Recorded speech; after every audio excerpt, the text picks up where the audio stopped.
In today's Phoenix Valley real estate market report, I'm going to be covering home prices, supply and demand, days on the market, and the current market index. But if you wait till the end, I'll give you a bonus. I'll be talking about this huge foreclosure wave that we're hearing about almost on a daily basis from the mainstream media. And it's one of the most common questions or even comments that I'm asked or given on a daily basis. And now, here's the Valley of the Sun's current market report.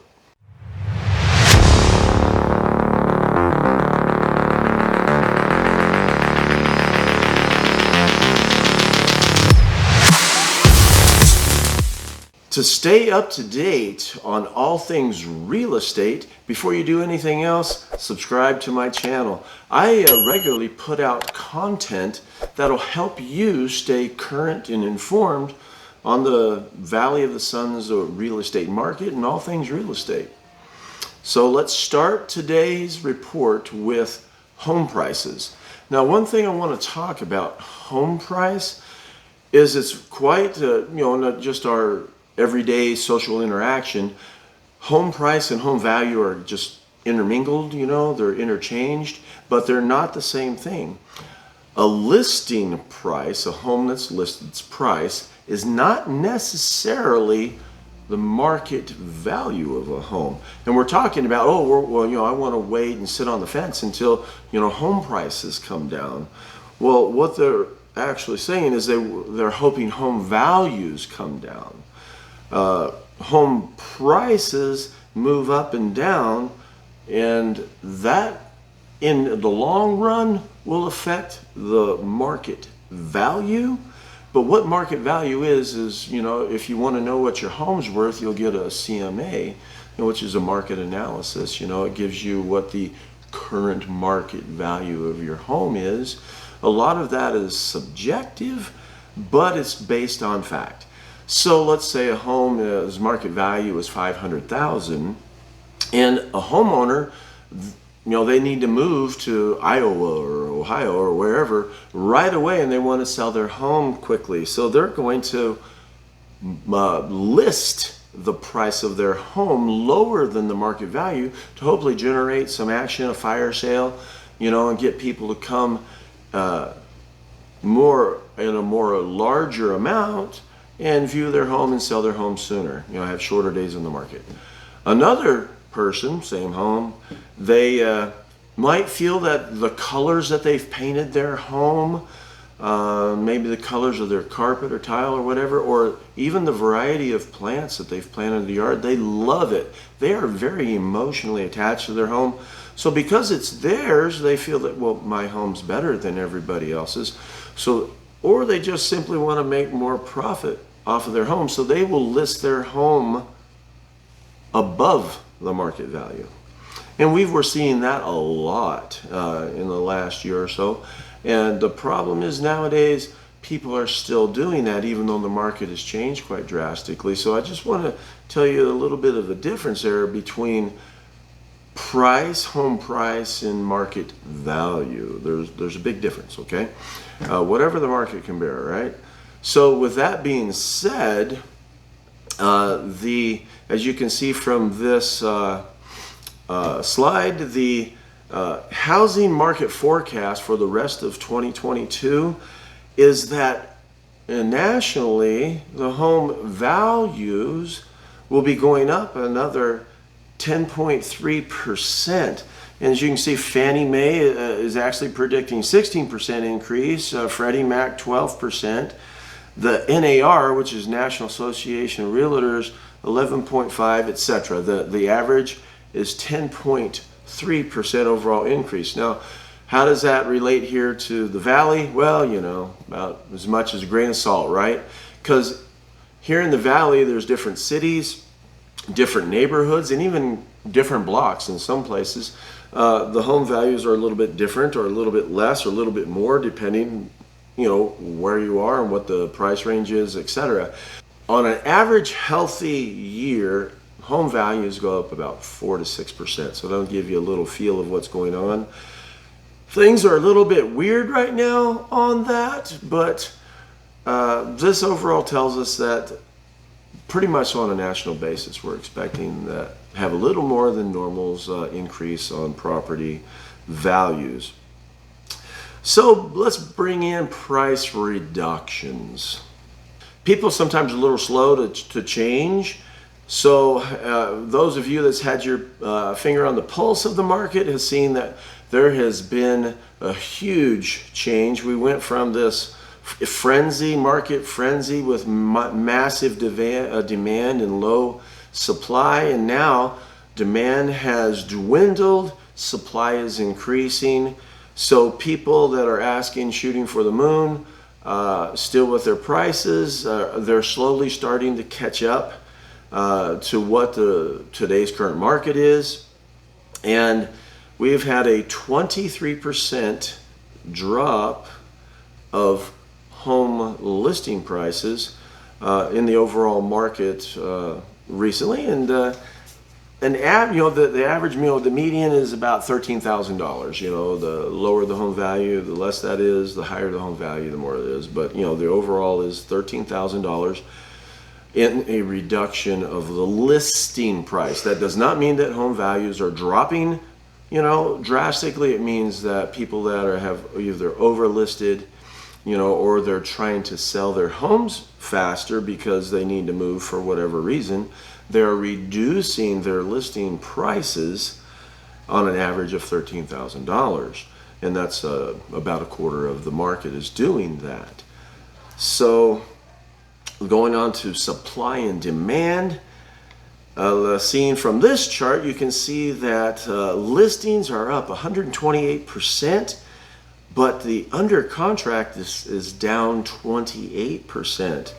So what that simply means to us is that our supply is really going up, demand's coming down, and what I like to do and look at to gauge this is days of inventory. That kind of gives us a little better help to understand of what that supply is. And as you can see from this chart, we have a 66-day supply right now currently. At one point, we only had like a 1 week or a 2 week supply. And what that simply means, if no more listings are brought on the market, how long will it take at the current rate of homes being under contract until we run out of supply? And right now, that is 2 months. Average, what a normal healthy market is about 6 months supply, or 180 days worth of supply, and we're only at 1/3 of that. So you can see basically then that we're still low on supply, although supply is increasing. It's just demand has dropped to meet the rising supply. And we'll take a look at that. Okay.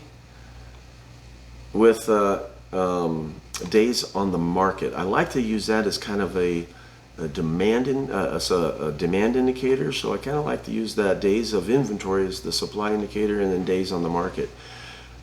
Days on the market, as you can see from this chart right now, is 25 days. As you can see, that is steeply increasing over the last several months, and you'll be seeing that probably increasing more.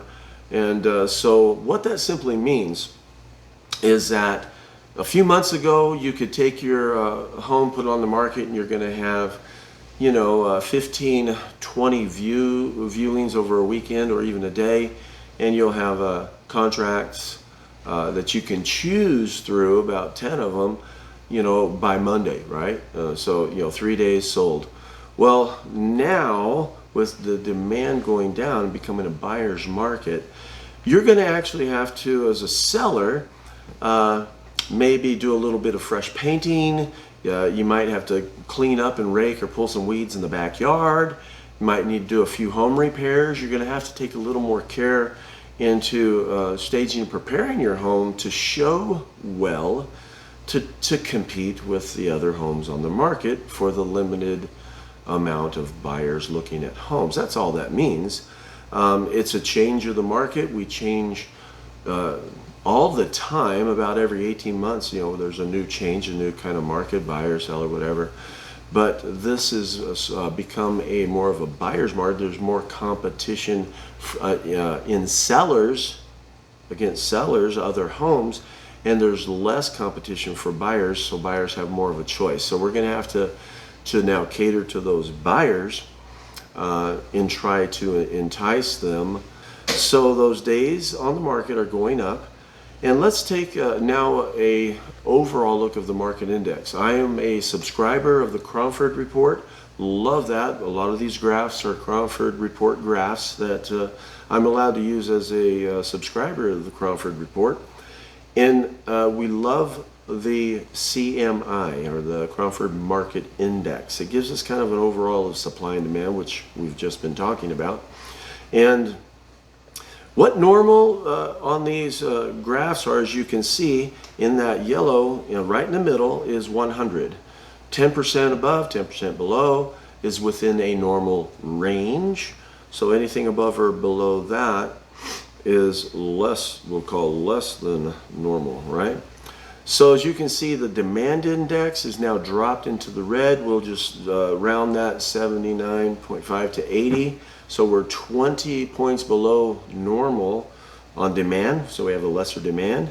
But our supply is, we'll just round that to 70, so that's 30% below normal, but rising. So we're still low on supply, but now we're low on demand, and those, as you can see at 112, this week sometime we'll probably hit normal, and we'll be in a normal market. So let's look here at a chart that shows about 8 years worth of the CMI history.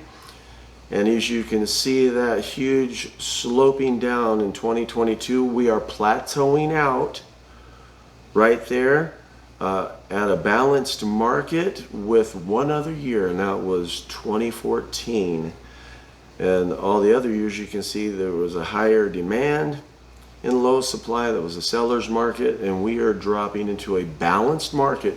Now, balance has nothing to do with normal. It's when demand and supply meet. Wherever they are on that graph, it's still balanced. So if you can see from this, we have reached a balanced market below 100 normal, which would be in a buyer's market. And we'll look at this chart. As you can see, here we are right now. Like I said, this next week we'll more or less hit that perfect balance around between that 90 and 110 mark of balance, which is normal. And we haven't seen that in 8 years, since 2014 on this graph. So again, markets change, and we have to just learn to change with it and accept it, and change our activities to adhere to whatever those market conditions currently are. So that is more or less the market report for this week. And as I promised, I'm going to talk about that monstrous wave of foreclosures. I see articles, headlines, I hear the news reports, the talking heads. I'm actually just sometimes I just find it interesting to watch the news and kind of scratch my head and wondering, like, so where are they getting this information?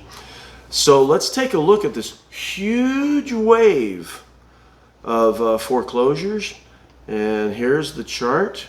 And as you can see, last month that monstrous number of foreclosures was 26. Yeah, that's that huge wave.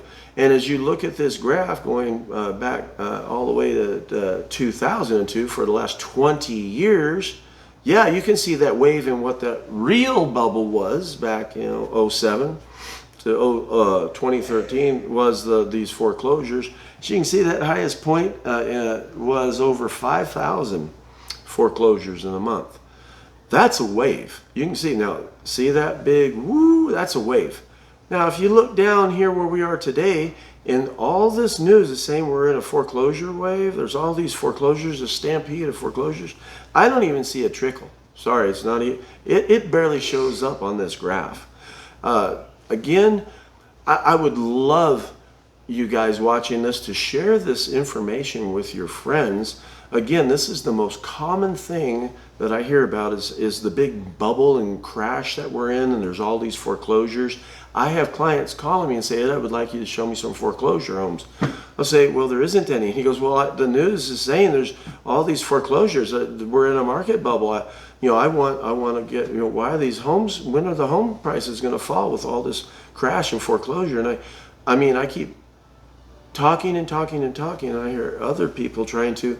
There is obviously more people giving incorrect information than correct information. So let's talk about the foreclosures, and the difference from, as you can see, from that real wave back in 07 to where there's not even a trickle here in 22, and there's not going to be a wave. Okay, why? Well, no oversupply. We just earlier in this report talked about supply, and our supply is low. Understand that the supply back in that wave, 07, 09, right in there, at the peak, there was 57,000 homes listed for sale on the market, okay? You see the difference there? There was all these vacancies and all these homes from all these real foreclosures that were happening that are not happening now. Our supply is incredibly low. We're only at 1/3 of a normal supply of homes on the market, okay? There's no subprime lending. We talked about this over and over again. I have another video that I talk about rates and things like that. Again, I'm also a licensed loan officer as well as a licensed realtor. And I talked about a lot of the history of lending and rates and things like this. And so now there's cash, large down payments, and the buyers are heavily qualified. Cash doesn't foreclose, okay? People that has a large cash investment in the home they're living in, okay, it's not investment property, they live in it, a home, owner-occupied home, they don't foreclose, okay? So equity, huge equity.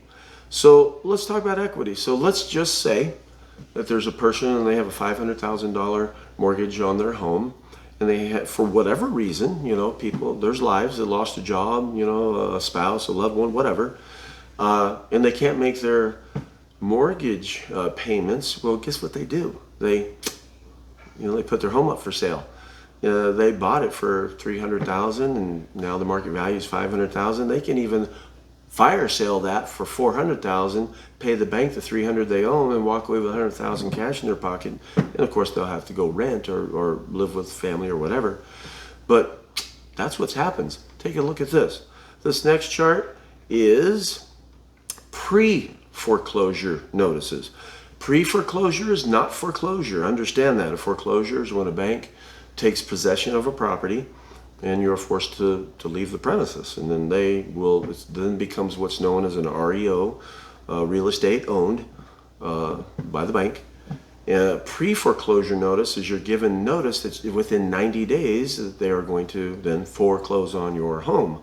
So as you can see, last month there was 238 notices of foreclosure. Again, look at the difference from 2007.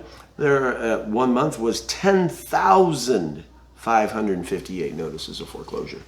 Well, last month it was 238. Okay, so 238. What do you think the 99.99% of those people are going to do that just got their notice of foreclosure? They're going to put their home up for sale, and if they have to, they'll reduce. But they're going to be walking away probably with equity, and that's why. Now, understand that was last month. And so the 26 that we sold in foreclosure, that was like 3 to 4 months ago. So of these, let's just say maybe 10, 20 of those will foreclose, and they are sold to third parties right now. They don't even hit the MLS. Okay, so there is no foreclosure wave. There is no condition set up for a massive foreclosure wave. We just don't have those issues. So share this information with your friends. Let's get this word out. You know, having right and correct information out is just so helpful to us in our lives. And again, I'm here. I love answering questions. If you have any questions, feel free to give me a call. My contact information's here. If you would love to buy or sell a home, I would love to help you. Remember, as always, I'm just a phone call away.